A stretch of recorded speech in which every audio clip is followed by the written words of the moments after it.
Boa noite, amados e amadas, graça e paz. Que bom estarmos reunidos aqui nesta noite, que bom temos essa oportunidade de mais um tempo de estudar a palavra do Senhor. Como disse semana passada, continuamos nesse tema sobre o medo, sobre as emoções, sobre as feridas, às vezes, que provocam medo. E hoje nós vamos falar sobre algo muito precioso, sobre algo que eu aprendi, chamado ciclo da ferida.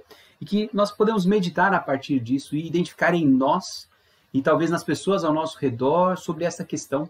Que bom que você está aqui, que bom que você está chegando aí no Facebook, que bom que você está podendo estar com a gente. Hoje nós vamos estar vou estar aqui no YouTube, no Face. Que bom que você vai estar com a gente, participando, sendo abençoado pela palavra do Senhor, sendo inspirado pela verdade, que pode transformar a minha e a sua vida.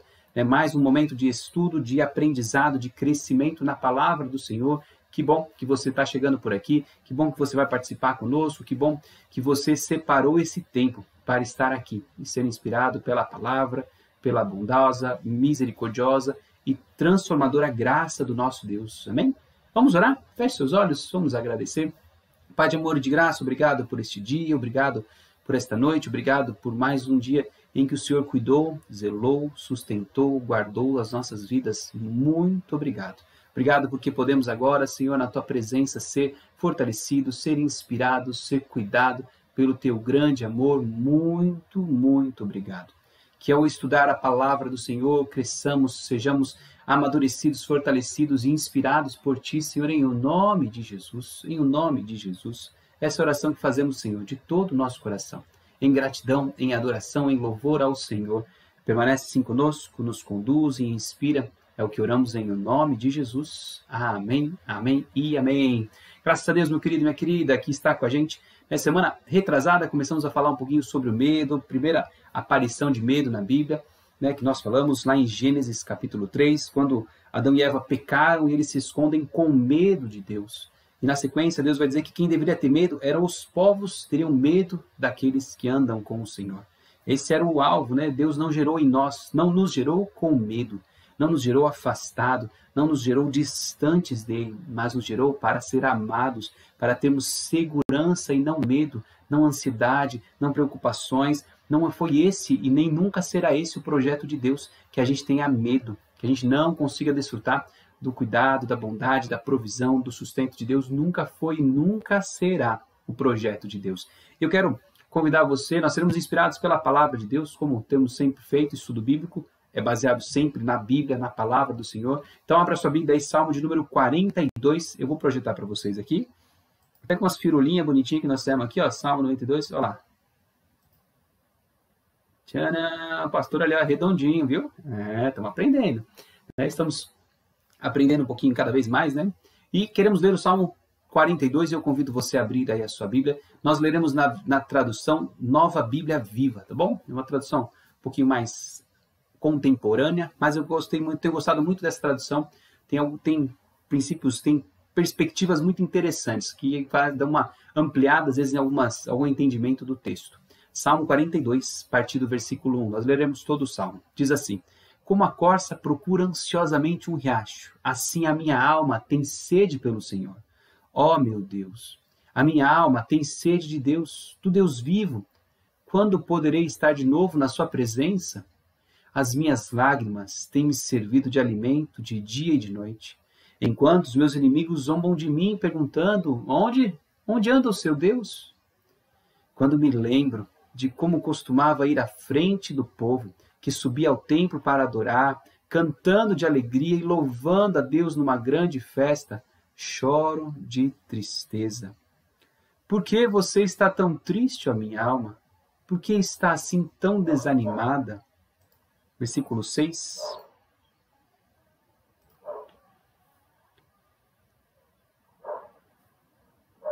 Cadê aqui que sumiu o versículo 6?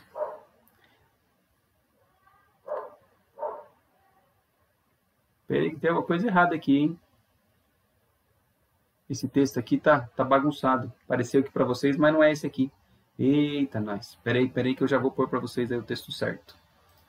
Olha só o texto bíblico fugindo da gente, irmãos. Que coisa feia. Eu vou ler para vocês, infelizmente, ele começou, foi bem no começo, mas o versículo 6 tá de outro salmo aqui que ele juntou. É mesmo, chutou o salmo, que coisa. Peraí que eu vi aqui, mas peraí que eu já ponho para vocês o salmo correto. Eita, e a Bíblia querendo passar a perna em nós, irmãos, que coisa feia. Peraí que eu já estou abrindo aqui para a gente poder ler a segunda parte do salmo, a partir do versículo 6.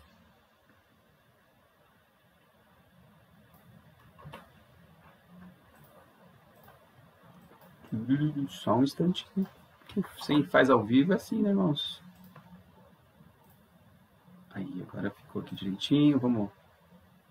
Deixa eu ver qual que é a melhor forma. Eu vou pôr aí.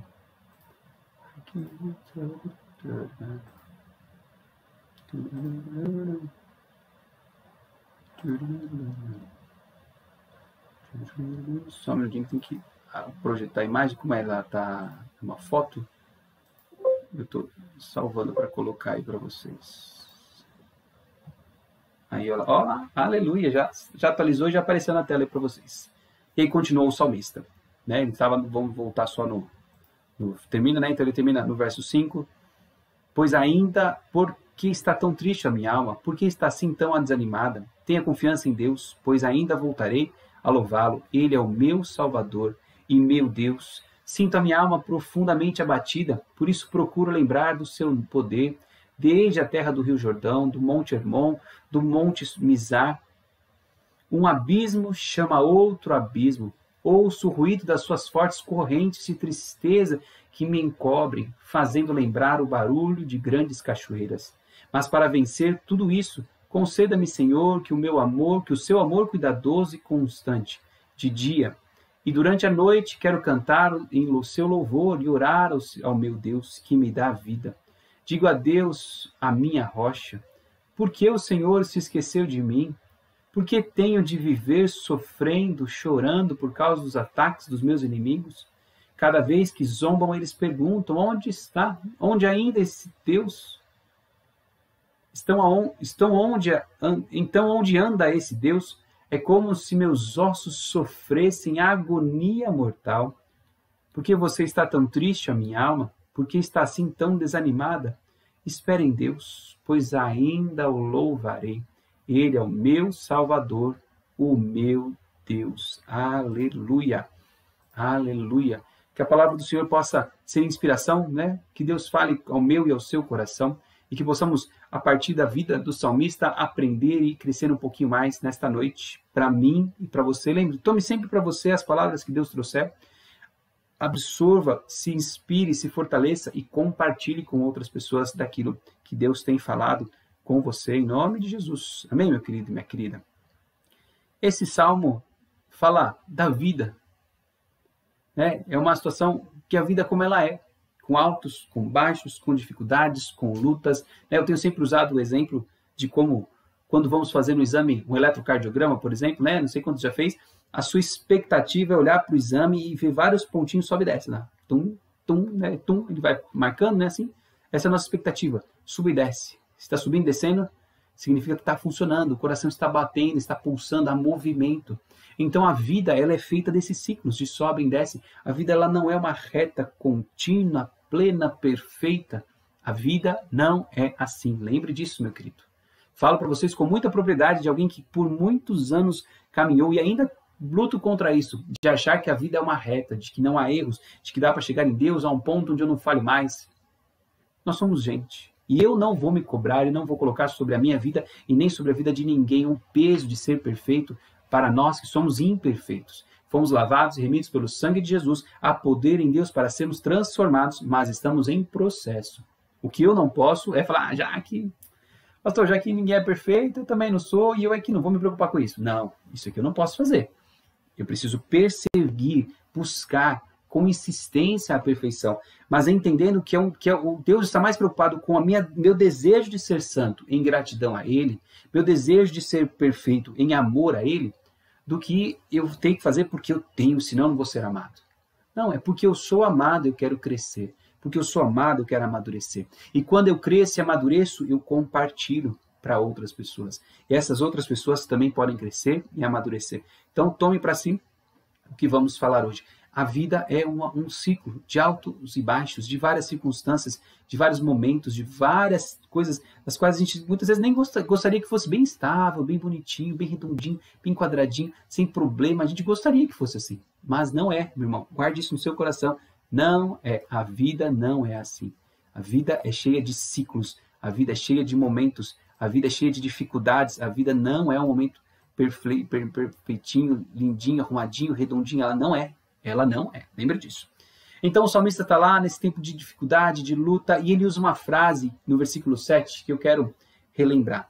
Ele diz, um abismo chama outro abismo. Numa outra tradução, na Bíblia a Mensagem, ele diz assim, o caos atrai o caos. E quer dizer literalmente o que nós estamos entendendo. A profundidade traz mais profundidade. A dor traz mais dor. A tristeza pode trazer mais tristeza. A depressão, mais depressão. Um abismo pode trazer mais abismo. É isso que o salmista, no momento depressivo, que ele está dizendo ali de meditação, mas de dor, de angústia, ele está dizendo, está difícil, está angustiante, tá? Eu não estou sabendo o que fazer, eu não consigo sobreviver a essa dor e essa luta. Está difícil. É isso que o salmista está fazendo, está declarando. E eu queria que a gente pudesse meditar aqui brevemente sobre esse processo de um ciclo de abismo que traz mais abismo. Nós temos visto, queridos, pessoas que têm vivido uma vida difícil, de dificuldades, de desesperança, e que aquilo parece que só piora. E só piora e nunca melhora. Por quê? Porque tem vivido um ciclo, um constante caminhar em que não há mudança, em que não há transformação, em que não há cura. E o medo tem tudo a ver nesse processo. O medo é um ciclo. Veio de feridas, veio de circunstâncias que machucaram.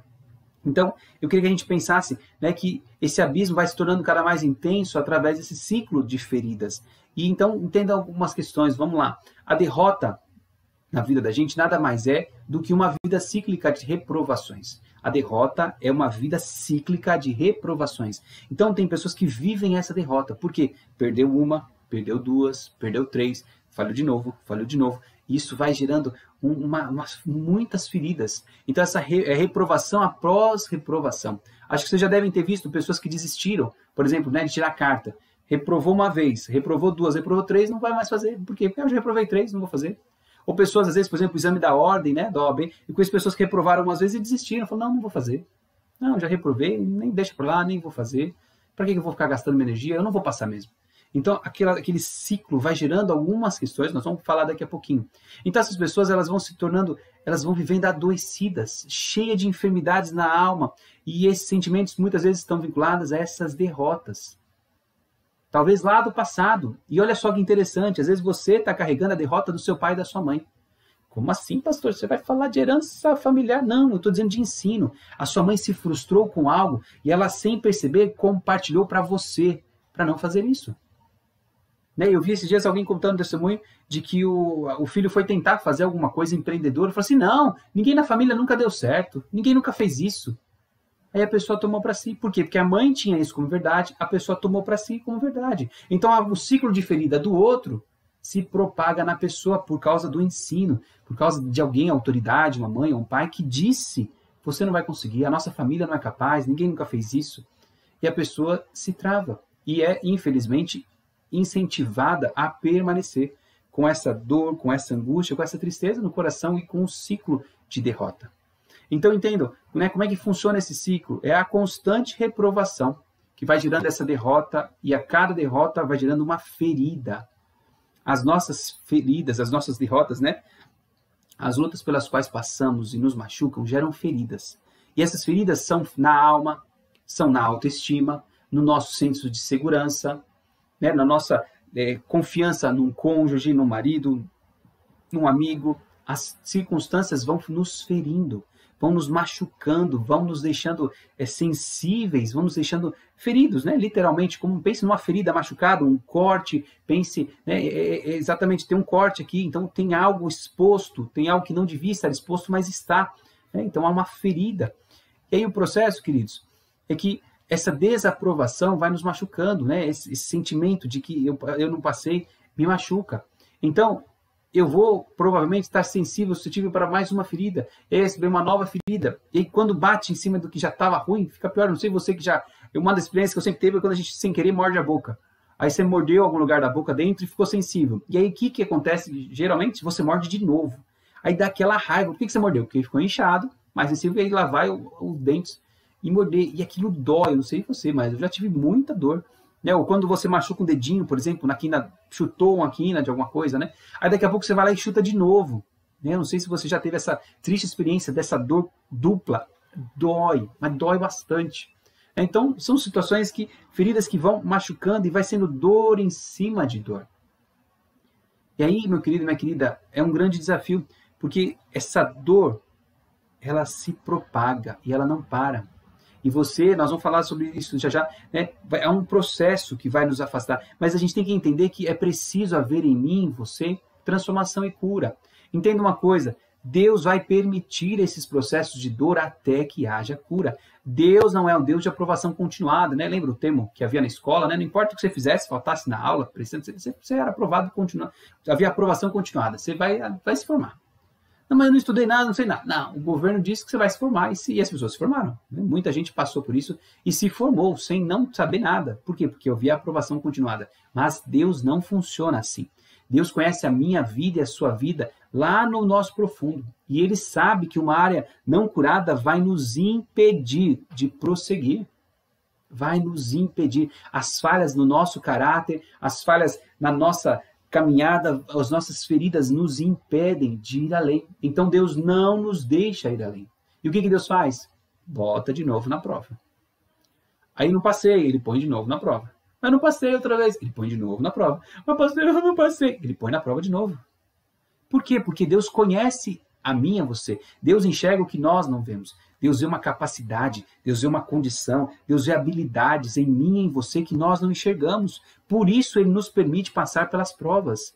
Lembra, se não me engano, 1 Coríntios 13, não, 1 Coríntios 1,13, acho que diz que Deus não nos dá aprovação maior do que podemos suportar. Deus não nos dá aprovação maior do que podemos suportar. Ou seja, Ele nunca coloca sobre mim e sobre você uma luta, uma dificuldade, uma circunstância, uma ferida maior do que a gente pode suportar. A grande questão é que a gente acha que não pode suportar nem aquela pela qual está passando. Então, no meio daquela dor, da ferida, a gente não olha e fala assim, por que Deus está fazendo isso comigo? Que difícil, que terrível passar. Mas Deus não vai nos aprovar sem que a gente seja literalmente, vença essa circunstância, sem que a gente consiga passar por essa situação, porque Ele nos ama. Então Ele não vai permitir que o processo pare até que a gente se deixe ser tratado, até que a gente se deixe ser curado. Se deixe ser curado. Lembra, Tiago 4, 6, vai dizer assim, antes Ele dá maior graça pelo que diz, Deus resiste aos soberbos, mas dá graça aos humildes. Deus dá graça aos humildes, Ele resiste. Então, quando no meio e no seu coração nós estamos tão feridos que a gente vai se fechando, nós somos soberbos. Não, pastor, isso não é soberba, é quando eu acho que eu consigo resolver sozinho, ou quando eu acho que eu sou o pior de todos e não tem solução para mim, isso é soberba. Eu brinco que é soberba invertida. É a soberba do mesmo jeito, só que ela está só invertida. Eu sou o pior dos piores, não existe no mundo ninguém pior que eu sou o maior dos piores. É mais ou menos isso. Então, o processo de Deus nunca vai parar até que a gente se deixe ser tratado. Até que a gente se relaxe, fala, Senhor, faz o que precisa ser feito, trata a minha vida, eu me rendo. Essa é uma expressão bonita na Bíblia e que nós vamos sempre lembrar, Senhor, eu me rendo ao seu tratar, me rendo a ser curado, eu me rendo a ser liberto pelo Senhor. E o processo dessas feridas, essa dor vai se aprofundando, cada ferida. Então, quanto mais circunstância, no mesmo ponto de prova, mais profunda vão acontecendo as raízes em relação a essa ferida emocional. Então, nós vamos passando por uma dor, por uma tristeza, por um abandono. Não sei quantos já viram, tem pessoas que já foram abandonadas um monte de vezes. Você fala assim, como é que pode, pastor? Foi abandonada pelo pai, abandonada pelos amigos, abandonada pelo avô, abandonada pelo marido, depois abandonada por outro marido, e o processo vai se repetindo, e as feridas cada vez mais profundas, cada vez mais intensas. Então, essa ferida profunda gera geralmente o quê? Um sentimento de vergonha. A pessoa se sente envergonhada, incapaz, e essa vergonha vai gerando uma resistência, e um sentimento de vontade de se esconder, de não compartilhar. E vamos lembrar, o que o apóstolo Paulo diz para Timóteo, lá em 2 Timóteo 2,15, ele diz assim, procura apresentar-te a Deus aprovado, como obreiro que não tem de que se envergonhar. que maneja bem a palavra da verdade. Olha, interessante a frase. Paulo está dizendo assim, se apresente como obreiro que não tem do que se envergonhar. Ou seja, Deus quer tratar as nossas vergonhas. E ele diz assim, se apresente como quem não tem vergonha. Por quê? Porque você é gente, e gente falha, e gente erra, e gente é limitada. Porque somos gente. Anjos, talvez. Nem anjo, olha só, nem anjo foi perfeito. Satanás caiu. Então, né, nós temos que entender que Deus nos fez como somos, com as nossas limitações, com as nossas dificuldades. Então, entenda, meu querido e minha querida, aonde existe vergonha, tem culpa, tem medo, tem dor. E tudo aquilo vai ficando na escuridão. E o que está na escuridão não pode ser tratado por Deus. Não pode. Então, esse ciclo de feridas pode gerar essa condição. E aí esses medos, essas questões escondidas vão gerando alguns limites e fronteiras na nossa caminhada com Deus. Entenda, muita gente não consegue ter um relacionamento profundo com Deus por causa do medo, por causa das feridas, por causa desses ciclos de dor que vieram sobre elas. Por isso não conseguem descansar, se entregar, ser livre. Sabe cantar aquela música? Eu sou livre. Tem gente que não consegue cantar isso. Ele canta assim, eu sou livre, diz que eu sou. Por quê? Porque as feridas estão ali amargurando, aprisionando, machucando. Mas Deus nos chamou para a vida. Deus nos chamou para a vida abundante. Essa dor, um abismo, está chamando outro abismo. O caos está chamando outro caos. E o que eu queria compartilhar com vocês, em especial nessa noite, esse processo dessas feridas, eles vão gerar em nós alguns mecanismos que nos afastam de Deus. E aí eu vou falar de 3 mecanismos a partir dessas feridas que nos afastam de Deus. Primeiro mecanismo é o mecanismo, um termo interessante, eu vi um pastor, compartilhando sobre isso, ele diz assim, melindrabilidade. Nem existe essa palavra, né? Mas é aquela melindrosidade, é alguém que se torna muito melindroso, hipersensível. É uma pessoa que ela se torna hipersensível a qualquer coisa. E ela não se deixa ser curada e ser tratada. Por quê? Porque foram tantas dores, é uma pancada atrás da outra, é uma luta atrás da outra. Eu não sei vocês, tem algumas figurinhas do WhatsApp, né, que eles estão brincando, né, de piadas, né, dizendo assim, já as expectativas eram baixas, mas pelo amor de Deus, só podia piorar. Tem piada, brincadeira naquelas figurinhas, por exemplo, do WhatsApp, falando sobre isso, gente que vai ficando melindrosa e qualquer coisa é motivo. Qualquer coisa. Se você ligou para ela ou se você esqueceu de ligar para ela no aniversário dela é motivo. Se esqueceu alguma coisa, se falou uma palavra um pouquinho deslocada, já é motivo. São circunstâncias que vão ferindo, vão entristecendo o coração da pessoa. Então esse é um mecanismo que nos afasta de Deus. Esse ciclo de feridas em nós, em mim e em você, vai nos tornando melindrosos, vai nos tornando sensíveis. Então a gente não consegue ouvir a verdade. A gente não consegue ouvir alguém chegar para a gente e falar algo sincero, algo, olha, você não está bem. Olha, eu acho que você está precisando de ajuda. Olha, você já procurou a pessoa? Não, está tudo bem, não sei o quê. E aí ela se afasta. Por quê? Para não correr o risco de alguém falar. Para não correr o risco de alguém mexer. Então esse é o primeiro mecanismo. Nos tornar melindrosos, muito sensíveis. Por quê? Porque, lembre, tudo isso pode ser até inconsciente. Por causa de uma dor atrás da outra, dessa ferida atrás de ferida. Nós vamos nos afastando. Nós vamos ficando melindrosos, né? Muito sensível a qualquer coisa.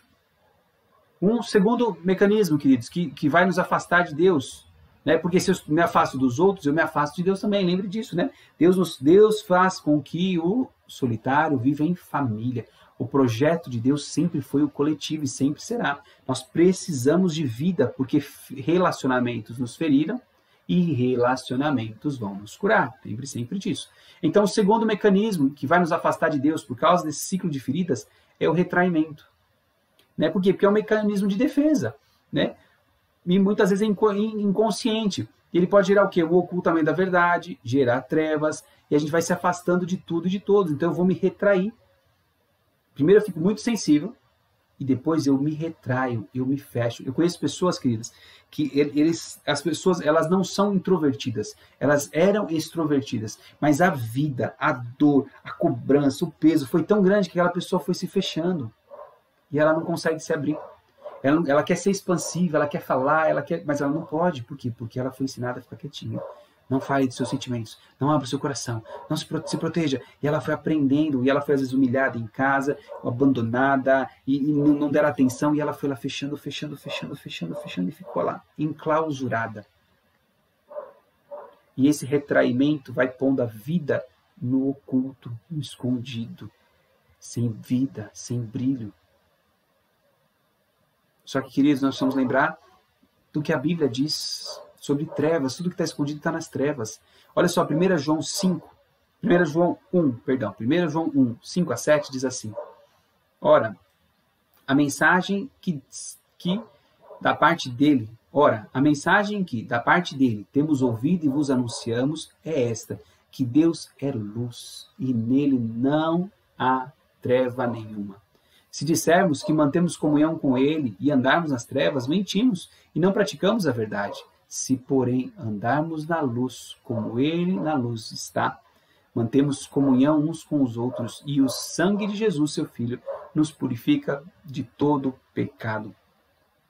Entenda, meu querido e querida, que esse processo de retração nos impede de conviver, nos impede de ter comunhão, nos impede de ter intimidade com outras pessoas.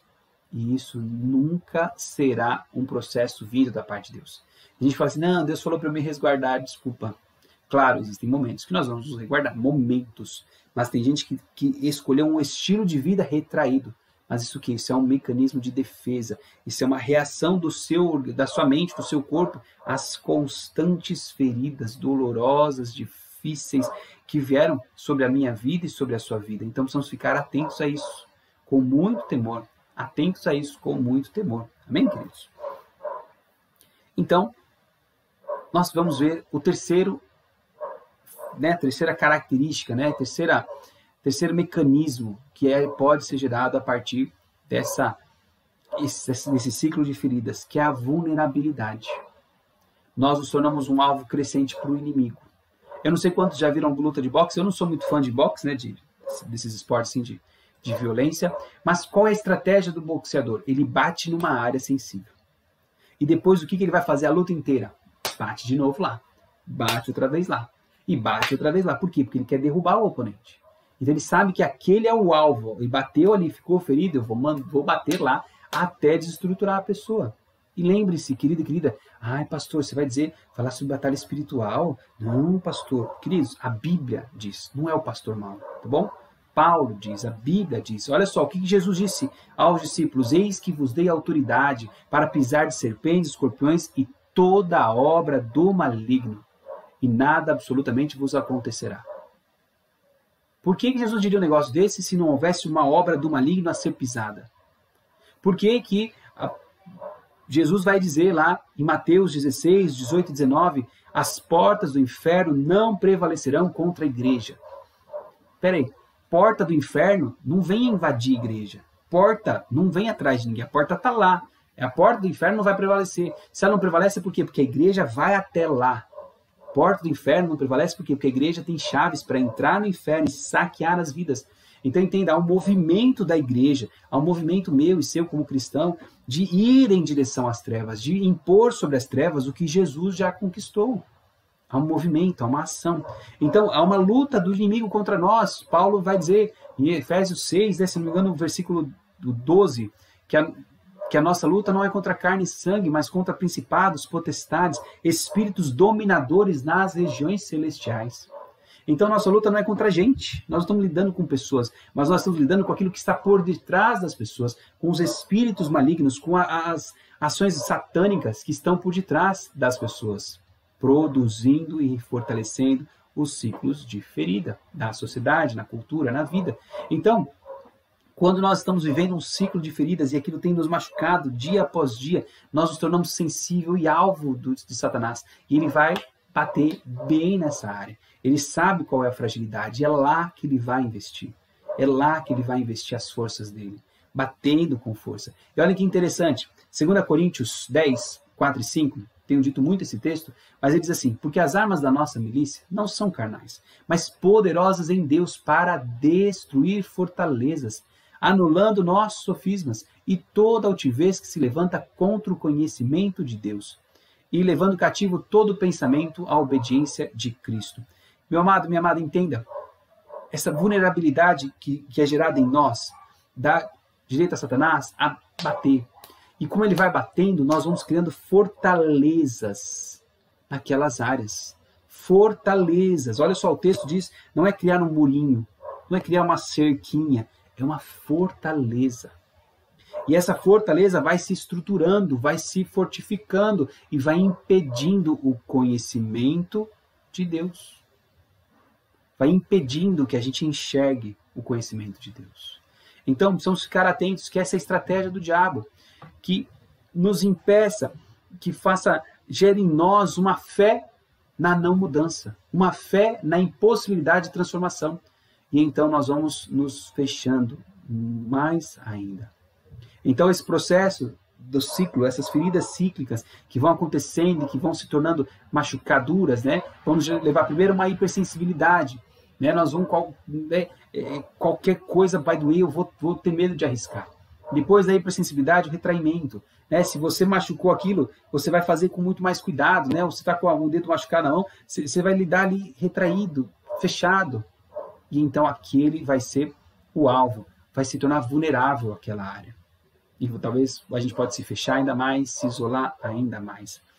Tá bom, pastor? Tá feio o negócio mesmo. Mas o que eu vou fazer? Qual que é a cura para isso? Qual que é a restauração para isso? O que pode ser mudado? Louvado e engrandecido seja o nosso bom Deus, que há poder em Cristo Jesus. E Ele venceu lá naquela cruz.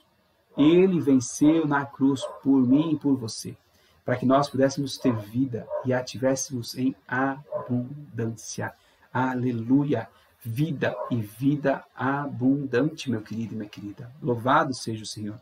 Então, como é que nós vamos vencer esse ciclo de feridas, pastor? O que dá para a gente fazer? Primeiro ponto, meu amado e minha amada, nós precisamos crer na vitória de Jesus sobre todo o pecado e sobre toda a limitação lá na cruz.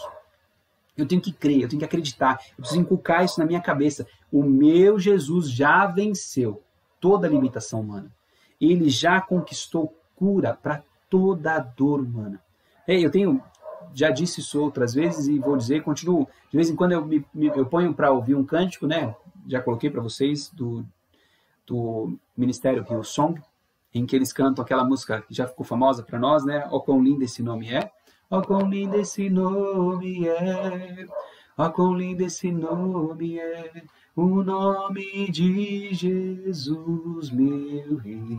E nessa canção, o Ministério Hillsong fez um medley, que é juntar uma música com a outra, dessa música com uma música que tem uma versão em português, mas eu nunca vi o medley. Né? Em português tá assim: há poder no sangue de Jesus, há poder no sangue de Jesus, para cadeias quebrar, cadeias quebrar, cadeias quebrar. Eles fizeram essa versão em inglês. Só que em inglês, eu já disse isso, queridos, mas eu vou dizer de novo, ela canta com essa canção, a intérprete, né, do Ministério Hillsong, ela canta assim: There is power in the name of Jesus. There is power in the name of Jesus. To break every chain, break every chain, break every chain. Há poder no nome de Jesus para quebrar toda a cadeia. E a interpretação daquela moça, queridos, mexe comigo toda vez. Porque ela não canta aquela cançãozinha dizendo assim: há poder no nome de Jesus. Não, ela sabe o que ela está cantando. Ela crê no que ela está cantando. E às vezes, meu amado e minha amada, talvez eu e você não sabemos o que estamos cantando. Não cremos de todo o nosso coração no que a Bíblia diz. Meu amado e minha amada, quem diz isso é a palavra. É ela quem diz, não sou eu que estou te dizendo. A Bíblia diz que Jesus venceu a morte. A Bíblia diz que ele conquistou vida. A Bíblia diz que eu e você somos mais que vencedores em Cristo Jesus. A Bíblia diz que nenhuma condenação há para aqueles que estão em Cristo Jesus. A Bíblia diz que podemos todas as coisas naquele que nos fortalece. A Bíblia diz que ele levou sobre si as nossas dores, que o castigo que nos traz a paz estava sobre ele, pelas suas pisaduras, você e eu fomos sarados. A Bíblia diz, não sou eu que estou dizendo, eu estou repetindo o que ela disse, mas ela disse primeiro. E eu quero lembrar você, meu amado e minha amada, desses processos de medo, de dificuldade, de feridas. Nós vamos entender, em primeiro lugar, que há um Deus que nos amou de tal maneira que enviou o seu Filho, para que nós, que nele cremos, não pereçamos, mas tenhamos vida eterna. Vida eterna. Então, primeira questão, meu amado e minha amada, se aproprie da verdade. Ah, pastor, mas eu nem sei se eu acredito tanto assim. Acredite porque a Bíblia diz. Não acredite porque você sente. Os seus sentimentos são enganosos. Vamos lembrar, Jeremias 17, enganoso é o coração mais do que todas as coisas, terrivelmente corrupto. Está lá. O coração é enganoso, e o coração nesse sentido está dizendo das emoções, dos sentimentos, ele é enganoso, e ele vai enganar você, como tem enganado a mim e a tantas pessoas. Então, meu amado e minha amada, creia pelo poder da palavra de Deus, creia pela bondade de Deus que Jesus morreu numa cruz e venceu a morte. Então, há liberdade, há uma vida livre disponível para você. O inimigo é o pai da mentira, lembra disso, a estratégia do diabo sempre vai ser nos enganar. Dizer que as nossas feridas são profundas demais para serem curadas. Dizer que nós não somos bons o suficiente para ser curados. Dizer que a gente não merece o amor de Deus para ser curado. Mentira de Satanás. Jesus morreu na cruz para que todo aquele que nele crê não pereça, mas tenha vida eterna. Não é para que aquele que é bonitinho, não é para que aquele que é certinho, não é para que aquele que vai na igreja, aquele que nasceu lá cristão, não. É para quem nele crê, receba a vida eterna. Amém, queridos? Primeiro ponto, então creia. Segundo ponto, nós vamos deixar que o amor de Deus se aprofunde em nós. Lembra, Deus não nos constrange pela lei, Ele nos constrange pelo amor. Deus constrange a mim e a você através do amor. É o amor que muda, não é a lei, não é o peso, não é a cobrança, não é a dor, a maldição vai te pegar. Não é isso. É a graça, é o amor, é olhar e falar assim, Deus, eu não presto e mesmo assim o Senhor me ama. Lembro aquela canção, mesmo sendo assim, pobre pecador, Deus me ama. Mesmo sendo falho, mesmo sem merecer, Deus me ama. Se estou fraco, se eu estou caído, Ele não deixa de me amar. Lembra? Ele diz, Deus me ama, e o seu amor é tão grande, incondicional. Deus te ama, e Ele está sempre de braços abertos para ti. Creia nisso, meu amado. É preciso acreditar, é preciso receber esse amor. Primeiro, eu creio que Ele venceu. E segundo, eu a recebo. Eu abro meu coração dizendo, Deus, eu quero esse amor. Lembra, não é sentimento. É uma disposição de dizer, Senhor, fala comigo, enche do seu amor, me enche da sua esperança, me enche da sua graça, porque eu preciso. E então Ele vem e traz vida, e traz esperança, e traz renovo para nós. Aleluia! Então, segundo ponto, deixar esse amor. Porque quando o amor vai entrando, vai enchendo, o medo vai embora. Nós vamos nos tornando fortalecidos, nós vamos nos tornando alegres e esperançosos, porque sabemos, ganhamos uma segurança no amor de Deus. E quando ganhamos essa segurança no amor de Deus, então vem o terceiro ponto, meu amado, minha amada, é que nós conseguimos, com essa força em Deus, trazer à luz o que está em trevas. Quando eu tenho uma certeza do tamanho amor de Deus por mim, então eu começo a me abrir para trazer aquilo. Lembra, não é o contrário. Às vezes a gente quer pôr tudo limpo para poder receber Deus. Não, Deus falou assim, eu vou entrar em você do jeito que você está, porque se eu não entrar em você, você nunca vai ser purificado. Se eu não entrar na sua vida, você nunca vai ser curado. Então, o processo não é ficar curado para Deus vir, é clamar para Deus vir enquanto eu não sou, enquanto eu sou falho, pecador, limitado. E eu me disponho e falo, Deus vem, eu preciso de socorro, eu preciso de ajuda. E Deus vem, cura, transforma, liberta, renova as nossas vidas. Então, nós nos abrimos para trazer à luz aquilo que estava em trevas. Nós abrimos o nosso coração para pôr para fora aquilo que está lá. E então, meu querido, minha querida, nós precisamos iniciar um processo de caminhada com alguém, de deixar que pessoas nos ajudem. Então, terceiro ponto é trazer à luz o que está em trevas. E o quarto e último ponto é que nós vamos iniciar um processo de nos deixar ser tratado e cuidado por outras pessoas. Não existe cura em Deus sozinho. Não, pastor, eu falei a Bíblia e vou conseguir. Não vai. Sozinho não dá. Eu preciso de outras pessoas, eu preciso de uma palavra, eu preciso de um conselho, eu preciso de um apoio. Na hora que tiver, melhor serem dois do que um, porque se um cair, o outro ajuda a levantar. Está lá em Eclesiastes.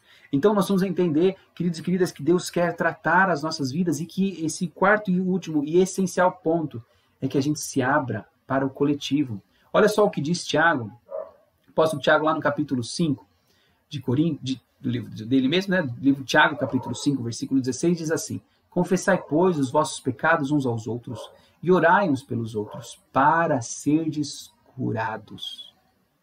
Muito pode, em sua eficácia, a súplica do justo. Meu amado e minha amada, entenda algo precioso. Entenda algo precioso. Deus quer transformar a minha e a sua vida. Deus quer mudar a minha e a sua história. Só que Ele só pode fazer isso se nós entendermos a necessidade de andarmos juntos com outras pessoas. Mas, pastora, minha ferida é exatamente essa. Foi gente que me feriu, eu sei. Mas vá, busque a Deus, peça ao Senhor que coloque pessoas que vão te ajudar, que vão ser luz, que vão ser força para você e não mais um peso. Tem gente aí difícil, em todo lugar, mas tem gente que é cheia de vida, que pode olhar nos seus olhos e dizer assim: eu acredito em você. Eu estou aqui para te lutar. Eu estou aqui para lutar com você. Eu estou aqui para te amparar, para te fortalecer. Eu estou aqui para que você possa confessar a mim os seus pecados. E quando você confessar os seus pecados para mim, eu vou olhar para você e vou confessar os meus. E aí nós vamos olhar um para o outro e falar assim: nós somos todos farinha do mesmo saco, né? Somos. As suas feridas estão aí, as minhas estão aqui. Mas louvado seja Deus que nos salva e purifica. Então nós não vamos olhar um para a cara do outro dizendo assim: você fez isso, que vergonha. Não, eu vou olhar para você e vou dizer assim: que difícil, né? Eu sei o que é essa dor, porque eu tenho as minhas feridas também. Esse é o princípio que Deus queria que acontecesse na igreja, de gente se identificando com gente, e não santos olhando, pecador. Ainda bem que eu não sou assim. Obrigado, Senhor. Queridos, a religião é a pior ferramenta, a religiosidade é a pior ferramenta para esconder as coisas. Né? Ouvi um pastor, enquanto estava estudando sobre esse tema, e ele dizia que nos aconselhamentos ele ouviu muitos pastores compartilhando com ele que esses pastores saíam de motéis e iam para o culto. Saíam do motel não com a esposa, com outras, e iam para o culto ministrar. Ou pessoas que iam ministrar e fazer coisas. Por quê? Porque a religiosidade esconde. Quem olha para a religiosidade e olha o pastor lá em cima e diz: olha, um homem ungido por Deus. Aí olha o líder do louvor, aí olha o líder do ministério, olha e acha: olha, que homem lindo, abençoado, cheio de Deus. Eu não sei. Eu não estou lá para ver. Mas ele dá essa impressão, então tem muita gente que se esconde atrás da religiosidade. Por isso que vemos tantas pessoas feridas com a igreja, queridos. Porque é gente que deveria estar num processo de busca, num processo de transformação, muitas vezes estão se escondendo através da igreja. Infelizmente. Mas eu quero convidar você, com muito temor, a, primeiro, de novo, vamos só retomar, creia que Jesus venceu tudo na cruz. Segundo, se deixe ser amado, receba esse amor da parte de Deus por você. Terceiro, eu convido você a expor, a trazer à luz, a se abrir diante de Deus, se renda diante de Deus. Se renda diante dele. E então, procure ajuda.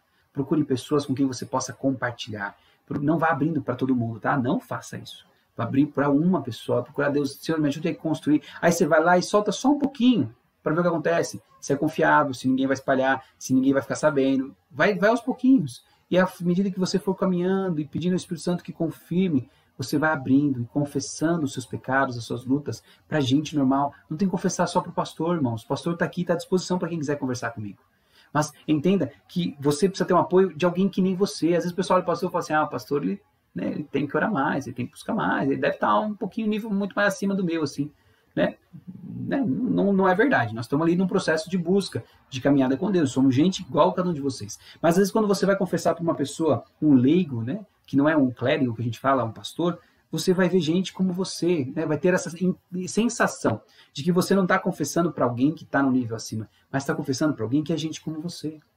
Por isso a importância desses... Eu tenho insistido na igreja, a importância da gente trabalhar os pequenos grupos, esse ambiente saudável, de amizades, de cuidado mútuo, onde a gente pode desenvolver esse ambiente. Claro que não no pequeno grupo, não vou confessar para todo mundo, mas ali eu vou construir relacionamentos, amizades das quais eu possa me envolver, me comprometer e cuidar com amor e com cuidado.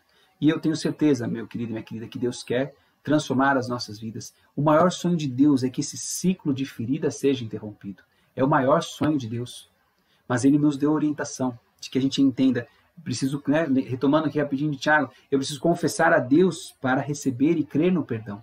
Mas eu preciso contar para alguém, para eu ser curado. Só há cura quando eu confesso para alguém, para uma pessoa. Quando eu olho para a gente, digo para aquela pessoa o que foi que eu fiz. E lembre-se, se você falar com um homem ou uma mulher de Deus, ela vai olhar para você e vai dizer assim, deve ter doído, né, meu querido? Deve ter sido difícil. Eu sei como é ter dor. Eu sei como é difícil passar pelas lutas. Eu sei como é difícil passar pelas afirmações. Mas há um Deus que me ama e te ama. Esse é o alvo. Talvez você precise ser isso para alguém. Talvez, será que você está com seu ouvido aberto para receber quem está precisando compartilhar? E se alguém chegar e contar algo terrível, você vai conseguir ouvir aquilo com leveza, com graça, e dizer assim, olha, somos dois pecadores, precisando da misericórdia de Deus. Então eu convido você a dispor o seu coração e a olhar para a sua vida inicialmente, mas olhar para as pessoas que estão ao seu redor. Quanta gente doente, quanta gente ferida, quanta gente precisando de socorro, de amparo, de ajuda. Então, meu amado e minha amada, abra o seu coração para ser tratado, abra o seu coração para ser fortalecido, abra o seu coração para ser curado, porque o amor de Deus é tremendo, precioso e pode e vai restabelecer a minha e a sua vida em nome de Jesus, e esse ciclo de feridas serão quebrados pelo sangue de Jesus. Amém? Feche os olhos que nós vamos orar. Pai de amor e de graça, obrigado por esse tempo de compartilhar esse estudo em cima da palavra. O salmista diz, Deus, que um abismo chama outro abismo. Pai amado, é constante em tempos de dificuldades, que as dificuldades se intensifiquem, se tornem ainda maior, e nós vamos vendo esse ciclo de ferida, Pai, machucando de novo, machucando onde já está machucado, Deus. E a imagem desse boxeador é bem o que imaginamos, e o inimigo, o Senhor, com muita sabedoria e astúcia, como ele tem, ele vai nos atingindo exatamente nessas áreas. Mas, Pai, se nós estamos retraídos, se nós estamos muito sensíveis, nós vamos fugindo do Senhor. Nós vamos fugindo dos irmãos e vamos deixando de ser curados e tratados. Por isso, nesta noite, pelo poder do Espírito Santo, não pelo meu, porque eu não tenho poder nenhum, mas o Deus a quem eu pertenço é todo-poderoso, e o Espírito que habita em mim me chamou para ministrar vida, me deu unção para levar liberdade ao oprimido. Como diz Isaías 61, esse Espírito está sobre a minha vida e sobre todo aquele que crê em Jesus. E nessa autoridade eu quero orar com muito temor, por uma visitação sobrenatural, Deus, sobre a vida de cada irmão e irmã que está assistindo, participando desta live, Pai, em nome de Jesus. Para que haja um restabelecer, um renovar, uma abertura de entendimento para ver e identificar as feridas, para ver e identificar os ciclos de dor, para ver e identificar, ó Deus, muitas vezes, o melindre que há no coração, o retroceder, a dificuldade de se afastar, Pai, em nome de Jesus, no poder do Teu nome, Senhor. No poder do Teu nome nós oramos, ó Deus, por uma intervenção sobrenatural, que nos faz identificar que algo está errado, para que então possamos crer que em Jesus há vitória, crer que em Deus há amor, crer que nós podemos trazer à luz aquilo que está oculto e crer que nós precisamos e só vamos encontrar amparo ao caminhar com alguém. Desperta-nos, Deus. Nos ajude a entender isso. Foi assim que o Senhor começou a igreja primitiva e é assim que o Senhor deseja que a igreja viva hoje. uns cuidando dos outros, levando as cargas uns dos outros, amparando, apoiando uns aos outros. E não, Senhor, vivendo de cultos de domingo à noite. Não foi para isso que o Senhor chamou a igreja, mas para vivermos a comunhão cotidiana, a comunhão constante, a comunhão frequente de cuidado, de amor, de zelo uns pelos outros. Pai amado, o tempo de pandemia tem nos afastado ainda mais. Nós oramos no poder do Teu nome para que seja gerado em toda a sua igreja um desejo, uma vontade, uma necessidade de estar juntos, para que nós possamos viver e voltar a ter comunhão, mas quando tivermos comunhão, seja para congregar, seja para estar juntos, seja para orarmos juntos, para estudarmos a Bíblia juntos, não só para ficar junto e comer. É gostoso ficar junto e comer e queremos muito isso, mas nós não queremos só isso, mas nós queremos comer da palavra e assim crescer em força, em amor. Alcança, Senhor, a vida de cada irmão que está aqui, algum irmão que está sentindo, Deus, de que ele a ferida dele é tão profunda que não tem cura. Mas eu quero dizer agora, pelo sangue de Jesus, que não há ferida que não possa ser curado pelo sangue de Jesus. Pai amado, a Tua palavra nos diz lá em Efésios, capítulo 1, que o poder que estava contigo, ressuscitando Jesus da morte, foi entregue à igreja. O poder que teve capacidade de ressuscitar Jesus da morte foi concedido à igreja. E nós, igreja, estamos aqui nesta noite crendo e declarando que há poder na comunhão da igreja para até ressuscitar morto. Então, meu amado e minha amada, se há uma ferida no seu coração da qual parece impossível de ser curada, eu quero dizer nesta noite que não é impossível. Há poder em Cristo Jesus e há poder na comunhão da igreja para que haja cura, para que haja restauração em o nome de Jesus. Visita esse coração angustiado, papai. Visita esse coração enfermo. Visita esse coração ansioso, desesperançado, que não consegue ver perspectiva. Visita, Pai, no seu poder. Traga cura, traga renovo, traga transformação em o nome de Jesus, para que haja mudança, para que haja vida, para que haja renovo em o nome de Jesus. Em o nome de Jesus. É a oração que nós fazemos, Pai, porque acreditamos e esperamos no Senhor. É a oração que nós fazemos porque cremos que há poder no Teu nome. Vem transformando a cada dia a minha vida, vem transformando a cada dia a vida de cada irmão da nossa igreja, para que a gente entenda dessa necessidade de trazer à luz aquilo que está nas trevas, de construir relacionamentos saudáveis e verdadeiros e sinceros de busca pelo Senhor, com pessoas com quem poderemos confessar, compartilhar das nossas angústias. E assim, Senhor, nós venceremos a cada dia toda angústia, todo medo, toda opressão. E todo esse ciclo de ferida será quebrado no poder do amor do Senhor, no poder da bondade do Senhor. E nós então nos tornaremos fortes nessas áreas vulneráveis e poderemos dizer, eu venci na força do Senhor.